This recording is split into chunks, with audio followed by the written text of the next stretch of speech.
In the quiet streets of Manchester, where the rain often carries yesterday's tears, lived a father named Harold Bennett, a man who spent his whole life raising his only son, only to realize that sometimes the people you love the most forget the sacrifices you made.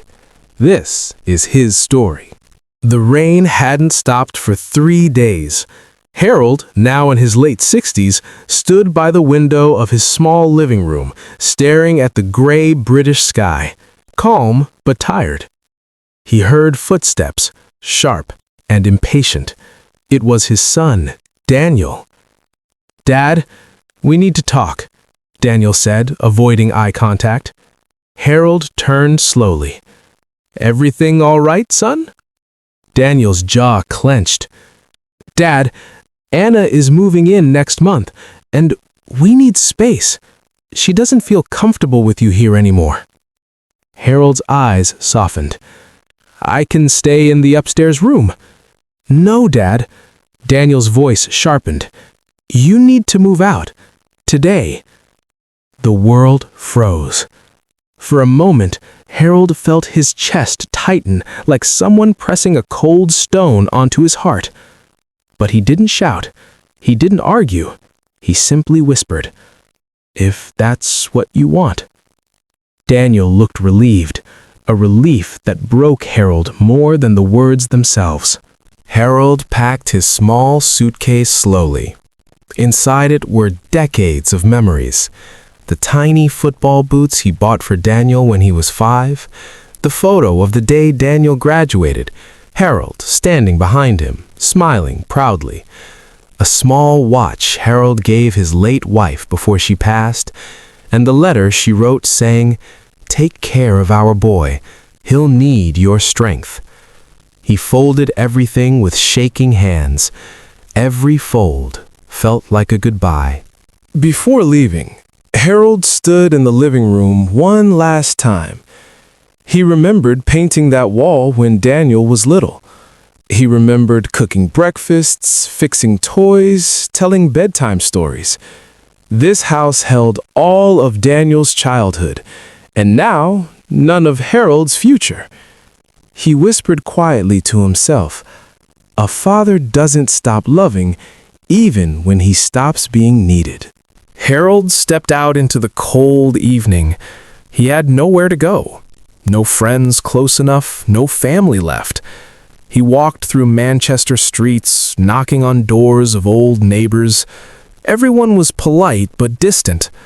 "Sorry, Harold, we've got guests. We're full at the moment. Hope you find a place soon." The night grew darker, his footsteps softer, his hope smaller. By midnight, Harold reached a silent park. He sat on a wet bench, clutching his suitcase. He whispered to himself, "Years ago, I carried him on my shoulders.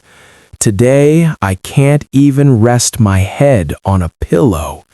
His eyes filled with tears, but he wiped them quickly. Fathers don't cry loudly. They cry inside. A young girl approached him. She was around 12, wearing a school uniform, cold, shivering slightly.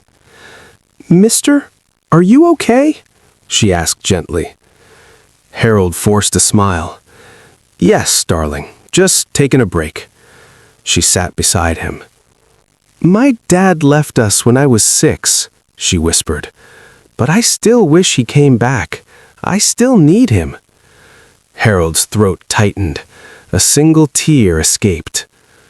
"You're a strong girl, and your dad, he'd be proud." She smiled softly. "You remind me of what a dad should sound like." Before leaving, she gave him her scarf. "It's warm. Please take it." It was the first kindness he received all day. Meanwhile, Daniel returned home. His girlfriend Anna was scrolling on her phone. "What's wrong with you?" she said casually. Daniel snapped. "Anna, he's my father." She rolled her eyes. "You said we needed space." "Not like this," Daniel whispered.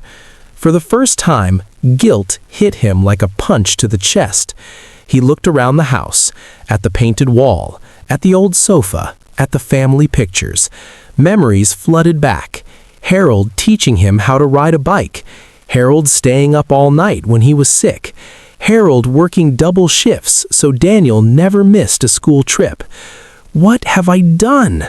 Daniel whispered. Daniel grabbed his coat and ran into the night. He searched the streets, calling his father's name, checking parks, bus stops, alleyways. Every minute felt like losing him again. He finally reached a quiet park, and there, on a cold bench, sat Harold.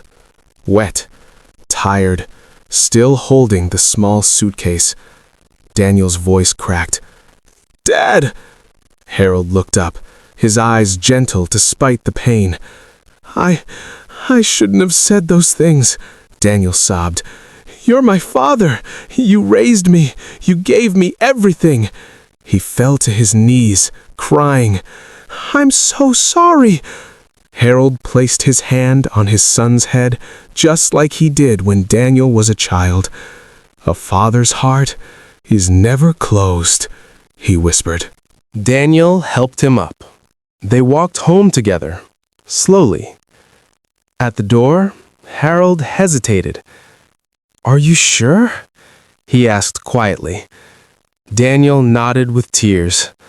"This house isn't complete without you." Harold smiled faintly. A tired smile. A broken smile. But a real smile. The narrator's voice closes the story. In this world, fathers rarely ask for much. Not money, not gifts, not repayment. Just respect, love, and a place in the hearts of the children they raised. Sometimes we realize too late that the loudest silence is the silence of a father walking away.